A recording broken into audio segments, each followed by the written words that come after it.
Hey, what's going on, everybody? My name's Jake Ganem, host of your average show Grow. We are here, Mr. Tom Rand of Patriots Helping Vets, Ian Schlesinger at Patriots Genetics, and we do not have our co-host, Mr. Chad Sylvia, on set today. He is down on the South Coast working on some other projects. He's actually going to be having a new show on the Cannabis Radio Network called Table Toke.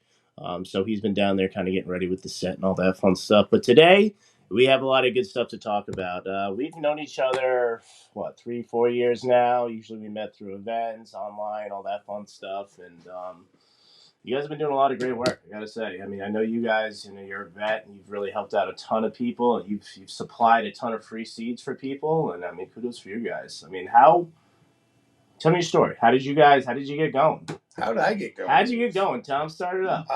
The co-op I belong to, Howard and Harry, taught me. They're Korean War veterans, and they taught me how to use cannabis as a medicinal way versus just as an escape way. Mm-hmm. How to grow for horticultural therapy versus just to grow to sell. So once I learned that, it took me about 2 years, 18 months, 2 years to get off of the 34 pills a day I was on every day of my life, which wasn't living. It was more of just like surviving till my prescription was refilled, and then I would be good, and then wait, and then, you always had lull, and you'd had high times. And so once I was totally off all the pills, that's when my life started to really bounce back. My wife was a lot happier with me. My kids understood me a lot better, and I was actually able to carry on a job and not worry about being able to go to work because of the prescriptions I was on. So by that happening, all I wanted to do was to share this gift that I feel I've gotten. I got my life back, and Because it was of all this plant. from a seed. Just from a pack of seeds. One pack of seeds. That's all it took. And knowing the difference between growing for just growing and growing for horticultural therapy was a huge life change for me. It's like a therapy, right? Yeah. So since then, I just wanted to help other veterans be able to have the opportunity to do an alternative way of medicine. The pills suck. They do. Dude, they're fucking liquid handcuffs. That's what they are. That you need them. And they screw up your head. You got to take this pill because you take that pill. And because you take this, you have to do this. And I wasn't working a full-time job. I was using a cane to walk with, and I was sleeping no more than 2 hours a day. Jesus. So now I don't take anything. Very few times. I don't even take Advil. And now you're just doing your thing. Dr. Fungi. Very different routine. Yeah.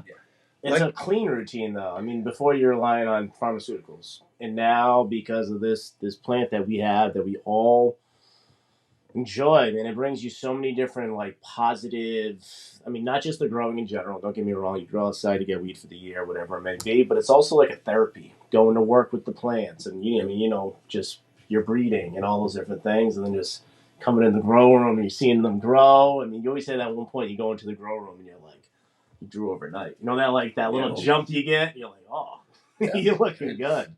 It's what it's worth.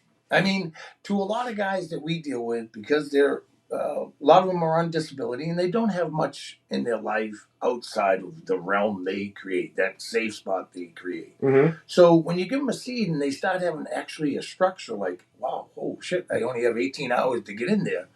They don't have just a free 24 hours. Now they have an 18-hour period that they have to get in there. And then when it flips the flower, it's even more of a time that they're committed. So they actually have a schedule again. Mm-hmm. And they learn problem solving.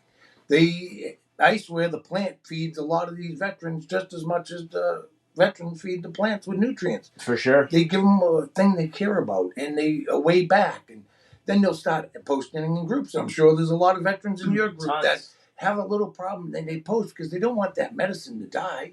They don't want a bad thing to happen. That's how I started growing. Someone gave me a plant, and I'm like, I can't let this thing die. So I'm going out buying every little thing that I need, lights, and it's like one of those things you're not even expecting to really do. But you give someone a plant, like you said, it's just like such a therapeutic thing to just get a plant growing. Yeah. It nudges interaction as well. There might be someone alone in a room, and you have a plant given to them, or they grow it themselves, and all of a sudden they have a reason to talk to people they didn't have. For sure. So like before. A networking aspect. Yeah. So it really does branch social structures, create social structures that weren't there before as well. I mean, I got a lot of friends I probably wouldn't hang out with unless we smoked weed or grew together, right? As simple as that as well. It's like the bridge, right? Yeah. It's the bridge to like the social aspect to it. So not only you growing your own medicine, you getting therapy through it, but you're also having like a social life from it in the sense too. Going to the events, all that stuff. Realistically, we wouldn't talk if we didn't have this plant that we all relate to, right? It's bonding, handing and being handed the joint, but it's also really bonding when you give someone a problem that you don't know and they solve it for you. For sure. And it makes your life that much better, and you realize that there are people out there that care about you in a way that you didn't think was possible, or that they weren't even there before. And so yeah, smoking is great. That connection is awesome. That's good. But once you get to the growing part, though, and meshing with others over something communal like that is awesome. That is awesome for sure. I mean, we go out to Oklahoma in April for 420, and we go to Chronic Palooza. Last year, Les, who's very reclusive, decided he was going to come out but not go to the event. So he stayed at the campsite the whole weekend, which is fine. Who cares? As long as you're gathering going.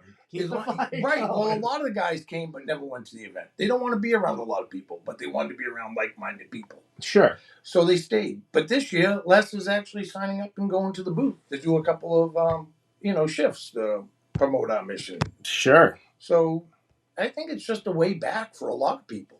And not just veterans. There's a lot of people that have life that it sucks sometimes. It's a struggle. And this is a way that you can relate and get back and talk to people. And there's just so many pros to it, put it that way. I mean, there's a lot of headaches that do come with growing, obviously, as all of us know. I mean, right now I'm actually dealing with a little headache in the grow. I got it right in time. We talked about this last week is check your damn timers. Like timers break, right? Yep. Simple little things like that. They don't always work. They don't always work. And I'm like, it worked last one. It's probably fine. It's one of the click ones. We're good, right?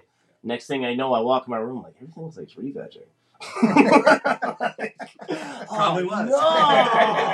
I'm in like week 7, like, no! What the heck is going on? So that was a simple little thing that we talked about on last week's show is like the timer broke and I go over to the grow, I do my thing. And then, I go home. I don't have a camera in there at night to check to make sure the lights are off or anything like that. So simple little thing, inspect what you expect with your grow. Trust but verify. Yeah, well, you get complacent. You're like, oh, I've killed that Ron. I got this down. Yeah. But like literally things come up to the best growers out there. And it's just so important. It kind of humbles you in a way because it kind of just gets you back on your toes with making sure that you check every little thing, pH, even just like pH in your water. Sometimes my water fluctuates pH, dumb little stuff like that. You get in the routine of like, all right, 2 drops of pH down, little this, little that, little spin up. I know that's right around 6, right? And then it's not. We have a lot of things in our life to make things easier for us, and they're wonderful, but we rely on so many along the daisy chain. Yeah, man. You check them every now and then, so absolutely. Absolutely. Check your shit, as they say. Check your shit. So, hey, real quick, Ian was kind enough to do a giveaway for us today. Very simple to enter. Go ahead and like their Facebook, Instagram pages.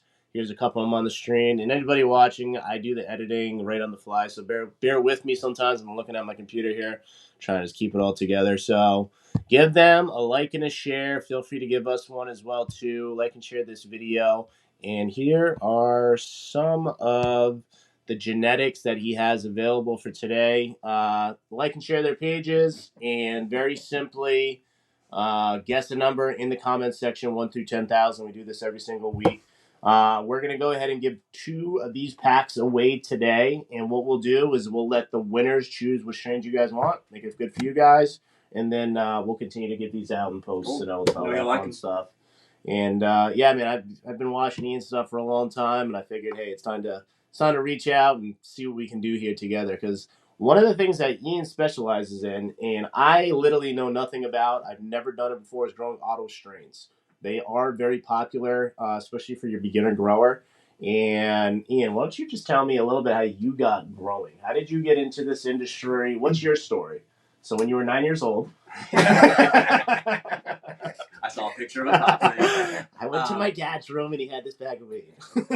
Well, it wasn't 9, but I was 12. probably young. probably around 12 or 13. I Alright. saw my first plant off in the woods and helped a buddy grow it. And summer after summer, I'd get about 3 weeks of grow experience until I had to go back to school or something. And so I was really great at growing a plant into veg until about 17 or 18. I was really great at that. Leaves. Yeah. But no, more recently, I was actually working in Pennsylvania, which didn't have any rec or medical laws. And I was kind of spinning my wheels. I was actually working in retail. And I just wanted something a little bit more in my life. I had gone to school actually right here on the North Shore. I'd lived in Massachusetts a lot, and so I wanted to move back to Massachusetts and find a little bit more meaning in my life. Mm-hmm. At the time, it was just an idea to start a USA-made organic brand that gave back. I was supporting a local food pantry. So I moved to Martha's Vineyard. I started landscaping again, doing masonry, and picked up breeding again. And so I was just tossing tons of plants out in the woods, seeing how they did, keeping stuff I liked. That's the best way too, outdoors. So it's like you don't have to really worry too much about the indoor. If it's a bad run, outdoor you can get a ton of beans off them. They're great. And the numbers, you get. I got 10,000 seeds off able just to sow a lot of seed and see a lot of different plants in a very short period of time. And so when the landscaping and masonry didn't quite work out, I went full time into breeding. As we were all probably doing at the beginning of legalization in Massachusetts, there were a lot of seed groups. We were sharing seeds left and right, and I wanted to come up with something that was like a seeds for needs, something that helped. Seeds for needs, I like it. That's catchy. It was actually already taken. Damn. Great idea. I think I could go back to it. I don't know if he's still doing it. But I wanted something that had a little more meaning than just handing out free seeds, which we were kind of doing at the time. And a lot of the requests I was getting were from veterans, coincidentally. Okay. And years ago, I had worked, I was on an Android team. We used to, on XDA developers, I don't know if any of the geeks out there, we used to create Android ROMs and everything. We were on a development team, and a lot of them were vets. Okay. And they would talk about how much they loved having not just the interaction daily, but something to take their time to work on, having something like a fruit at the end of it. And they would constantly talk about how important it was to have a daily activity that would engross them and take their mind off whatever, and then have something at the end to show for it. And that kind of hit me as I was doing the Seeds for Needs thing, not official. So it's like Toys for Tots. Yeah, I don't want to. I keep taking the name. If you're out there, man, I'm sorry. I don't want to keep taking your name. I'm sure you're doing something else. But it clicked that this was exactly that in a different fashion. That there was a horticultural therapy aspect that was really important. And so I just went full on free seeds for vets with what I was doing.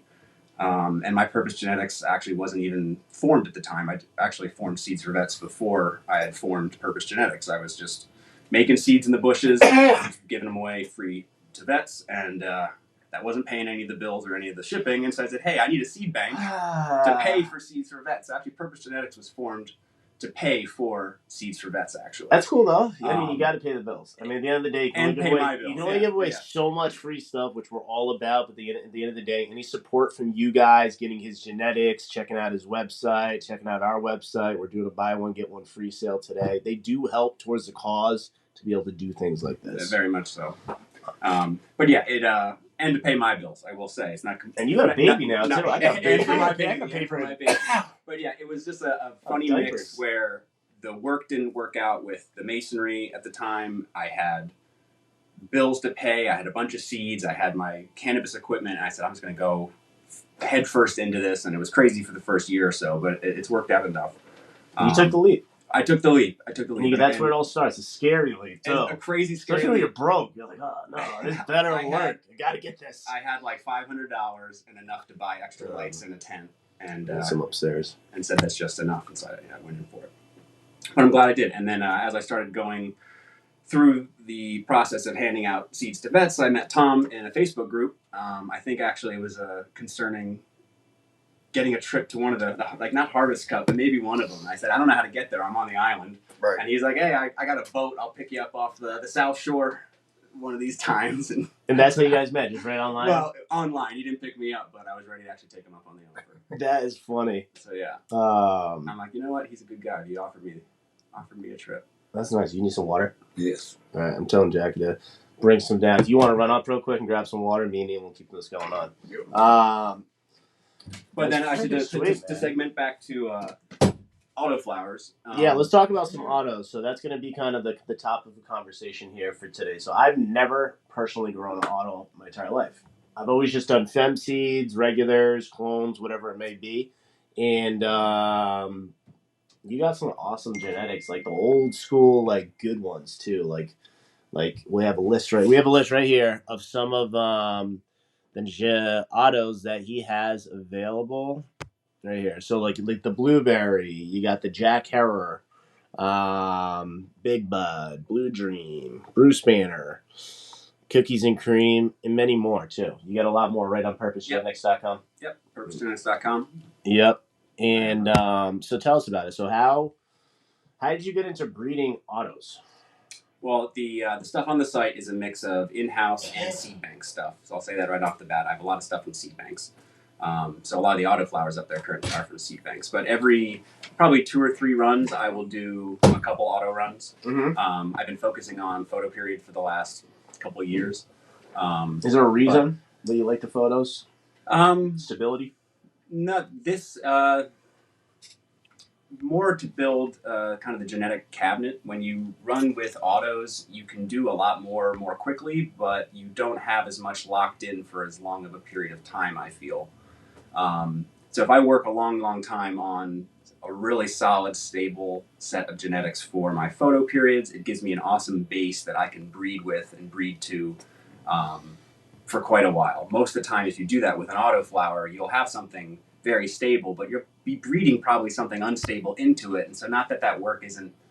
it's tricky, right? Yeah, it's not that work isn't valued. It's just that for the last couple of years, I've really wanted to create a photo period cabinet for myself. I guess it's a preference thing. Yeah, no, there's nothing wrong with that. But you can do a lot very, very quickly with autoflowers, which is great and nice. And so when I do work with them, I try to get as much done in those couple runs that I can, because I'm probably going back to my photos the next run. Yep, so they're my sweet spot. And for anybody watching right now, if you know, we have people that watch this show that know everything that we're talking about right now, and then we have people that have no idea, right? So an auto plant is typically a plant that starts flowering right from the seed, pretty much, right? How would you describe an auto compared to a feminized, compared to a photo? Yeah, you'll see it sex probably 2 weeks or so after. And do you get males as autos? See, I'm like clueless when it comes to autos. Teach me. They're just like photo periods, and then you can have regulars and feminized. The ones that are feminized have just gone through the same process that a photo period has, where they actually have to create that female seed. Okay. So in their natural state out there in the wild, they are male, female, just like photo period candidates. Sure. Okay. The way that they all kind of came to be in our market was fairly recently, because we didn't really see them or know they existed. 1, because they were so far north, and 2, because they don't naturally have a very high cannabinoid content. So when people were seeing them out in the wild, they might have smelled great. They do have unique terpenes. They're very flowery sometimes. So they might have smelled them, but they didn't have the classic, like, sticky, like, that's that cannabis. That was always, like, my thing that pushed me away from autos, is I was always told that the overall quality wouldn't be quite as good as it could be from like a stabilized photo, but at the same time, it comes down to genetics, I would imagine, right? Yeah, and that's in the wild state, and then the first several years, and some people are probably remembering growing the first few generations of autos, and they weren't that great, because if you just smash, like a wild ruderalis to a photo period, the F1 and the F2 and even the F3, you're going to have to work with that more to imbue some more cannabinoid and some more resin. And so we probably grew a lot of the crappier, just happy to have 6% THC autos or whatever. I grew some. They've gotten a lot better. And so once you start breeding with auto stock that's been stabilized, autos are pretty amazing these days. So these right here, some of your autos right here, right, that you sent me. So these are just from some people that have grown your stuff out, and just user submissions. And I gotta say though, it's like people are like, oh, you don't yield that much or something like that. Like that doesn't look bad. The newer autos are pretty amazing. So if you grew some maybe several years ago and you weren't happy, give them another try. They've probably gotten better. But yeah, the discovery was mainly significant because they were so far north that they had to deal with a 24-hour light cycle. And so if you're a plant up in the northern latitudes, you're very smart. You have to figure out how to deal with that. And so they would flower even when it's sunny 24 hours a day. So if you're wondering where that comes from, it's because parts of Canada, parts of Russia had cannabis that figured out how to grow there in full sunlight for 24 hours a day. Some genius was like, let me grab that and cross it. And they got that trait, which is a recessive trait, into our cannabis, and now that's how we have resinous autoflowers. Is we took a recessive northern latitude full flowering, no matter what the sun cycle is, and we crossed it into our own. So like natural ruderalis is crappy. You probably don't want to smoke it. You know, it might be like 2%. Well, THC. And ruderalis is typically an auto, right? Yeah, that's the auto. That is the scientific terminology for an auto plant, is a ruderalis. Yep. And I believe the RU comes from Russia. I believe it was found in the like Siberia, and so the ruderalis. It's cold, man. Well, that's why they're hardy. Some people breed with them because they can be very pest resistant. They can be cold resistant. Which is from Siberia. Which is nice around here in New England because sometimes last year was a great season. Man, I hope this upcoming season, is as good as last year. The year before was a nightmare, but just for the simple fact, like you're saying, it's hardy to colder weather and things of that sort. So people up in Maine are, if you're in Russia, if you're growing, Nova Scotia, whatever. Give this guy a call. He's got some hardy strains for sure. Wow, that's interesting. One tip I would give that goes along with that, with saying that they're smart with their light cycle, they're also smart with their root system, and they listen to their hormone stressors in their roots differently. I believe I've noticed than photoperiod. So one of my biggest growing tips would be when you're transplanting or dealing with autoflowers in general is baby the root system much more and in a way that you wouldn't your normal photoperiods, and you will get a much bigger canopy and a much bigger yield. And it's like I said, it's kind of smart. They only have 2 months to live. They only have 3 months to live.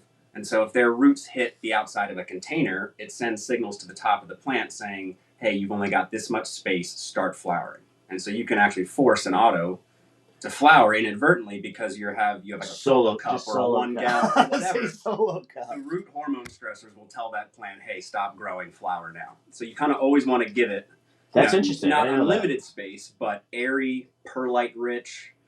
Just so it reaches the outside quick. Let those roots just keep ripping as big as you're able. 5 gallon, 7 gallon, go as big as you can with auto pots. Very, very aerated soil. Don't overwater.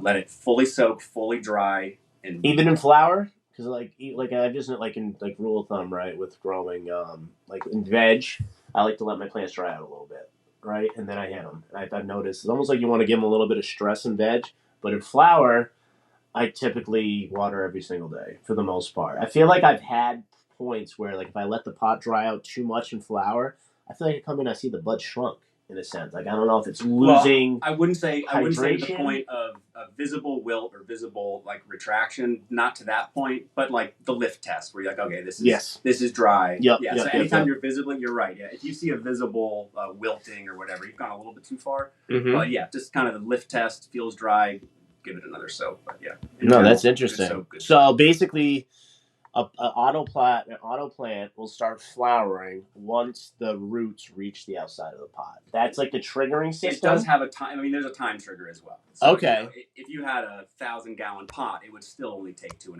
months or 3 months. But you can force the flower, and you can stunt its growth. Certainly. That's pretty cool, though. I thought you weren't supposed to transplant autos. Well, you can at the very beginning.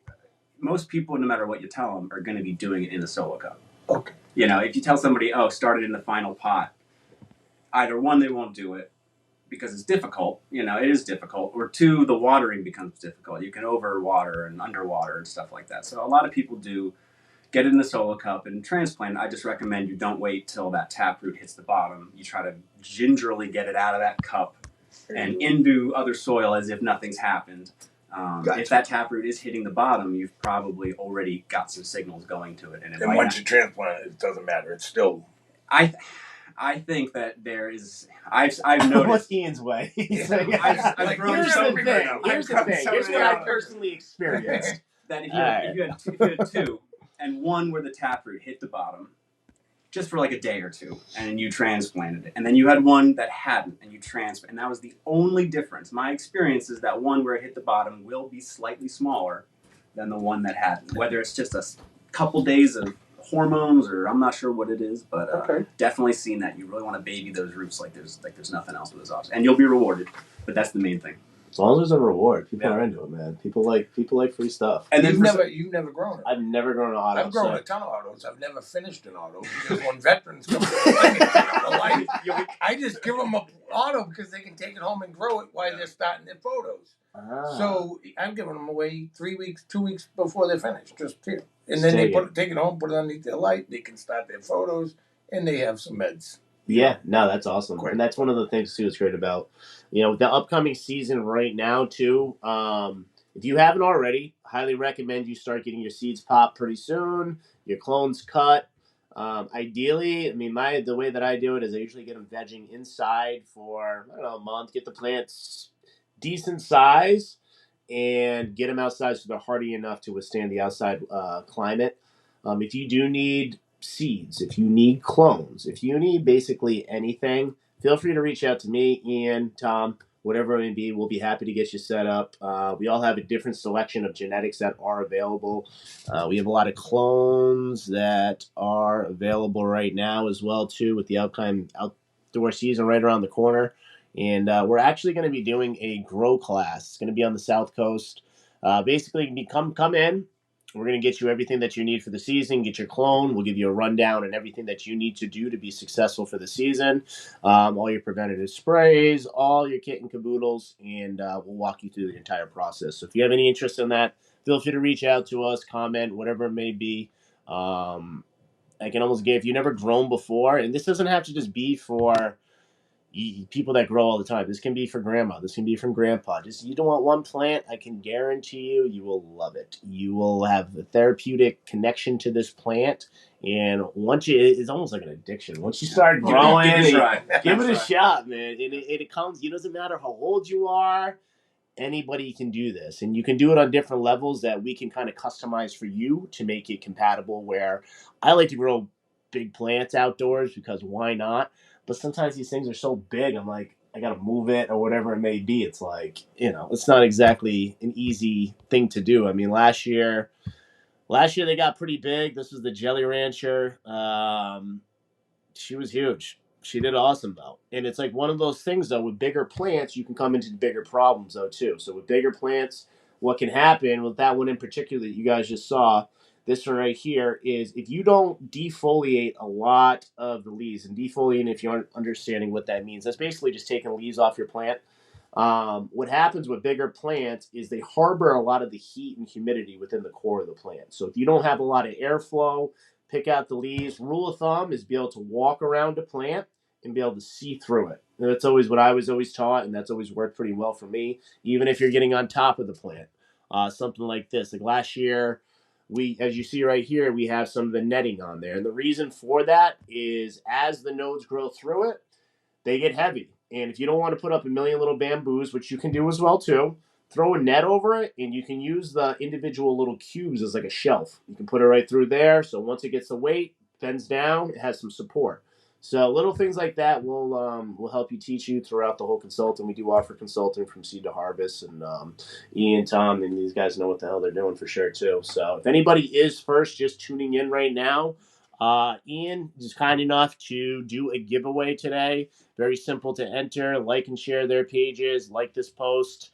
And we are going to be giving away 2 packs today of your choice. So whoever tends to be the winner, we will go ahead and let you choose whatever you want. Very simple to enter. We will be announcing the winner tomorrow after the show on a post on the Cannabis Radio Network, Average Joe Grow Group, along with the Average Joe Grow Show page. And it's that time of the year. Get your grow on, man. Get it going. Get that grow on, man. So that was pretty good, though. I just learned a little something about autos, and I hope you guys did too. A few other things that are coming up right around the corner is it's getting close to event season here. We had the Grass is Greener event. We will be there, set up with a booth. It's gonna be a good time. It's gonna be a 420 weekend. There's actually a link right in the comments right now that'll give you 10% off any tickets that you want, and they are selling out quick. So I highly recommend getting them before it's too late. You guys gonna go? I think so. If I can. Right? What are you thinking? Maybe. I'm going to be in Oklahoma. Oh, so you ain't gonna That's be. a good excuse. What are you doing? What are you doing in Oklahoma? We gathered last year. Like 35 of us came from all over the country, and we went to Chronic Palooza and had a veterans lounge and a booth. Sweet. So we just spread our mission, and it's nice because there's a lot of people in PHV that are in the Midwest, and it's easier for them to get to there. Yeah, it's like a central point. You know, it works It's like out having good. your shipping facility in Chicago. You got from the left and to the right. So it works out good. That's pretty sweet. So anybody that's just tuning in, Tom, he does a lot of veteran work. He gave us a story of how he got involved with this. And what do you guys like? What's your thing right now? What are you guys working on right now? Soon we'll be getting to clones. The last couple of years, between 300 and 600 clones we give out free to veterans. Sweet. So we'll be starting on the clones. We have a comedy event coming up right here in Beverly at the Cabot. It's so weird that you're going there. Yeah. I'm going. So it's my anniversary with my longtime girlfriend here, and I'm actually going out to dinner tonight. And I'm going to Cabot Theater for a comedy show. And he just shows up randomly, never been to Beverly, any of that stuff. He's like, "Hey, we got an event up at Cabot Street, or was it the Cabot Theater?" Cabot Theater. I'm like, "Get the hell out of here! Small world." Yeah, that's going to be in May 20th. May 20th, Yep. And where can people purchase tickets? There's going to be a website launched on Monday with Cannabis Center of Excellence. We're doing there's plenty of ways to sponsor and support the veteran community. Yeah, no, absolutely. It's going to be put out there on Monday, so it'll be all over social media. I'll be sure to donate a bunch of seeds. Oh, we appreciate it. Sure. Yeah. And that's what helps out. A lot of the guys just, if we can get them the seeds, then they have a way back. Yes. And Ian, I mean, God, he's been a godsend with hooking you guys up. I gotta say, every time I've reached out to him and said we're getting low, he has figured a way to pull a ton of seeds and send them our way. So that's I'm awesome, extremely grateful for, because it's the one thing that a lot of guys don't want to put their credit card down, and a lot of them can't afford to put their credit card down to buy some seeds. And we have been very fortunate to be able to offer some great genetics for a handshake to veterans all over the country. That's so sweet. And it's nice. I mean, it's just you're giving people hope in a sense too, right? It's, a lot of people with veterans, and you get PTSD, depression, all those different things. It's something that, for me personally, it makes me happy. Just like that we were just talking about earlier, like the therapy of growing a plant. Yeah. And once you get that plant growing, you're most likely not going to let it die either. No. You will do what you got to do to make that get to the other side. And that's something you guys can help with. We can help with as well. With our insider card, we can get you discounts on basically anything that you guys need, whether it's soil, genetics, preventative sprays. And that's actually something I want to talk about real quick. It's so important. This is a new company that we're working with Lawless Grow. And when you're growing outdoors, feel free, if you guys have any interest or you need some of this, feel free to reach out. We'll get you set up. With outdoor growing, you will get issues if you don't prevent the problem before the problem's a problem. Me personally, maybe some of your genetics that are mold resistant and all that stuff, but do you guys spray usually with something? You got preventative. You need to. And then a lot of people, the big question, it's like middle of the grow, plants covered with PM. People are like, what do I do? I'm like, just avoid the problem. Just avoid it. And a lot of people don't hop on it until it's too late. And once, this is like the big conversation with powdery mildew, is it systemic, right? What do you think about that? Because I've heard that once you get powdery mildew, a lot of times it can go within the genetics. And then within those genetics, when you're cutting clones or whatever it may be, that it's more prone to getting powdery mildew because of the initial problem. But I don't really know if that, I talk to plants, I work with them well, but I don't really know if that's true. I think that a plant or a specific cut can become diseased, and that it can become persistent. I also feel that you can treat so well that it essentially is in remission, and you wouldn't know that plant is diseased until it goes back into a situation that allows it to bloom, which makes it incredibly difficult because you might get freaking head scratch. Really. Well, it's like people, it's like humans, it's like all other organisms. They can have whether it's almost like an autoimmune disease where if someone's treating themselves perfectly, you would never know they have an issue. But if their diet's bad, or they go to a place where it's too hot or too cold, all of a sudden these issues come out, and maybe they didn't even know they had the autoimmune. Because there's a lot of stuff that hides, and I think that powdery mildew is one of those things where you can actually get something that's diseased and you can rehab it, and it might still be testable to have PM, but you would never know it if you treat it super well. So it's kind of one of those things where you can take the chance on rehab. You better off just spray. You don't have to risk it. Well, I was going to say spray it with napalm. Is that what you're going to say? I think that this is worth mentioning because people sometimes have genetics they don't want to get rid of. They have a cut from a show, or they went somewhere and they traveled, and they just don't want to get rid of this one thing. And there's hope, I think, for those disease plants. But yeah, I think it's always in them. I don't think there's a way to cure it. I think the moment it gets back to an advent, it's in the soul of the plant. It'll bloom right. Yeah. In the soul. It makes it sound bad, but yeah, you got to just be careful with them. But I think that you can rehab it. You definitely can. Like I've had powdery mildew plenty of times, and you can get rid of it. And you can do all those things, and it's like the time frame of like getting rid of it. And there's a lot of the products now, which this one in particular. Oh, I still have the picture up. Sorry about that. You can actually you can spray it in flour. I personally don't really like doing it any past week 4 of flour. I feel like it needs some time to kind of dissipate, grow out the new oils and all that stuff.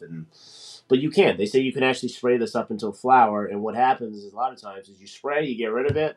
And as long as you get rid of it before you harvest, I mean, you can do bud washing as well too. We'll have another probably segment on that where with outdoor growing, you're going to get pests. You're going to get.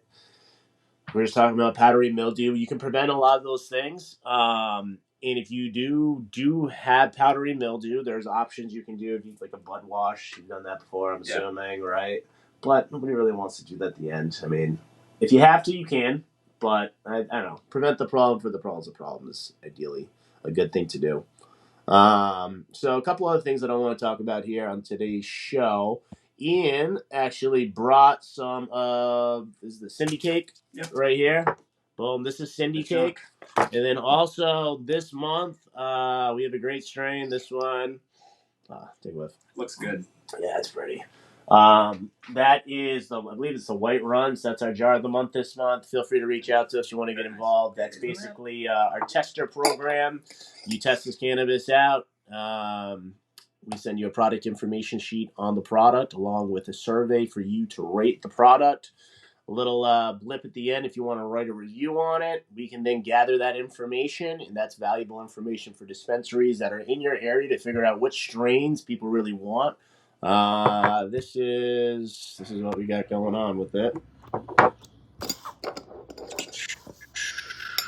Give you guys a quicker, closer look to see this beautiful plant that it's crazy how frosty some of this stuff is. So this is the White Runs. This is our strain of the month for this month. If you have any interest, feel free to us. And then next we have here, this is the Cindy cake. This thing smells awesome. Would you just pulled this down? It's still probably about 3 weeks ago. Maybe. 3 weeks ago. Struggle. Couldn't get out of the jar. Yeah, and it's it really kind of comes together, and the cure and all that stuff. Sometimes you open the jar, it smells good. Then a week later, you're like, oh. Yeah, a few days later, it's got what do we got here? That looks good. So if you guys have any interest in that, feel free to reach out. We're happy to get you guys set up. So what else did you guys want to touch? Anything else you guys want to touch base on today's show? Anything else you guys got going on that's... Well, I will mention going along with... Patriots Helping Vets and For a Handshake, that a lot of what we rely on is getting seeds out, not just in Massachusetts, but all across the states. And I'm sure you have viewers all across the states. Mm-hmm. So I would just encourage people to reach out to their state reps. I know people don't want to hear this on cannabis shows, but their state reps, their congressmen, their congresswomen, and be a touch point for them, if you can be, for... essentially deregulation of seeds and good regulation of home grow and medicinal and recreational laws for citizens and veterans alike, because it's so lacking, even in states that are already medical and already recreational. They're scrambling, they're just kind of stumbling through the laws, trying to figure out how to do it best, and they need people like you and like us to contact them and say, hey, this is what I think we need, and I'm here. And you might be surprised that they'll reach out to you and say, hey, we're having a conference. Can you come and talk? Or can you come confer with us? How would they reach out? Sorry to interrupt. Like, if someone like wanted to help with that cause, how could they get a hold of them? Just find who your local state rep is, your local senator and congressman or congresswoman. Okay. And just say essentially what you want done. And every state has something that needs done, whether it's better laws where they're already existing or laws where they don't exist. And just say you're available. Just say what you'd like and how you think maybe they could get there, if you have that. And then just be a touch point. Say, I'm available for contact. And they, more often than not, will give, for one, give you a thank you email, a boilerplate, thank you email. But often will give you a personalized email back. Because more often than not, I think people think these people our politicians are barraged with emails, and sometimes they're just not. People aren't reaching out trying to change laws. They're sitting there hanging out. Yeah, they're just hanging out. Everyone's thinking this, and meanwhile, not many people are actually emailing them or phone calling them. Calling them for simple, important issues like cannabis laws and stuff like that. So please do. It helps us a lot. Yeah, no, that's great. We don't have concierge service in all of the states that we go to, and so it's nice, hearing that someone's already active there and already talked to a senator or something like that. So we appreciate it very much, and it helps out a whole lot. Yeah, I mean, me and Ian were talking about it's just, with merchant accounts processing, we've been through the ringer with, it's working. Shut us down. Yeah. Damn. So those little things do really help. So anybody that is just tuning in, we are doing a free seed giveaway. Ian was kind enough to give us some of these seeds. Very simple to enter. Like and share all their pages. And guess a number 1 through 10,000. We'll announce the winner tomorrow on the Average Show Grow group, Cannabis Radio Network page, and the Average Show Grow Show page. We'll be giving 2 of these out today. Whoever the winners are, it's you get to pick whatever you want, and we'll get them right out to you. Other than that, I don't think there's really too much more. The good thing we get, the best thing about PA3 is we don't deal with the merchant services because everything we do is for free to the veterans. Mm-hmm. So if there's a veteran out there that can't afford seeds or doesn't know where to get seeds, have them reach out to us and we'll get him some seeds and get him started growing in his way back. We'd be remiss if we didn't mention that part. That's the most important thing. That's why I came on here, because there's someone out there that might be sitting there thinking he's by himself, and you're not fucking by yourself. There's a lot of broken crayons out here that are trying to make the world a little brighter and better place. So we just want you to reach out and get in touch with us. And ideally, the best way to get a hold of you would be maybe through your Facebook page, Instagram. I'm terrible at returning PMs and stuff like that. So maybe you'll get back to we do our best. If you do reach out, if you reach out to the Instagram or to the Facebook or the Facebook group, there is a ton of admins that will get back to you, and we will get you set up. That's awesome. Like I said, we get donated. All this stuff like this, we get donated to give out, to say thank you to the people that provide the blanket of freedom that we sleep so much under every day. These are for you. Oh, see? Thank you very much, brother. Enjoy those. You can also, give that to a good cause. You can also reach out to seedsforvets@gmail.com. I'm in a bit of a backlog, so you'll be in a little bit of a list, but I am working through them as I can. So it's just for seeds. I do send out seeds for free to veterans. All I ask for is a very simple verification of service and a mailing address. Nothing else. There's nothing wrong with that. No. Nothing wrong with that. So one of us will help you out. People have to realize to use the KISS system too. Keep it simple, stupid. I mean, because people think growing is so complicated. And yes, there are people that have beautiful, perfect lab-style grows. But if you have a light, a fan, and some dirt, I've grown some killer weed with just that. Growing weed is very simple to do. To grow static, top-of-the-line weed, it's a little bit more work to it. But a plant in general, you just do the simple process of, like you said, a light, some good soil, good genetics, stick to the guidelines with the lighting, some good airflow in there, the plant will grow. Yeah. It'll go. Just set the climate, the plant will grow. Getting over the failures is a big part of it too. That's part of it. I still go no one wants to hear it. No one wants to hear it, but it's so important, and it builds character, Do you know what the hardest part is for a lot of guys that I deal with? They're all upset because they have to kill a plant. People don't have seeds, and then they get seeds, and you start learning how to clone and stuff. All of a sudden, they have all these extra clones, no one around to give them to them, and they're heartbroken when I say just throw them in the compost. Yeah. They can't fathom, like, wait a minute, why are we... Just find a yard to put them in. Right. We'll split it at the end. I Here's feel all the for 'em. good I stuff. feel for 'em. It's tough. You have to have a purpose in their death. Yeah. Like, what's going to happen? I did that Why did I do two this? summers ago. Last year it was like the best summer ever for growing. The year before, I had 7 different hoop houses I was doing. I was going to this yard, going to that yard, greenhouses, huge yields. Then the weather. I probably had 20 pounds of bud rot. It was it was just horrible, especially when you start just picking through it. Yeah. I'm like there with one of my buddies, like, oh, you got more over here. I'm like, shut up. I'm like, oh my goodness. But it's part of it. We're happy to help. And I want to thank you guys for coming on the show today. Thank you. Awesome stuff. Last chance. We are doing the giveaway. Like and share all of our stuff. Easy to do. Cost you nothing. Guess the number 1 through 10,000. We are going to be giving away 2 of these packs of seeds today on the show. We'll announce it tomorrow.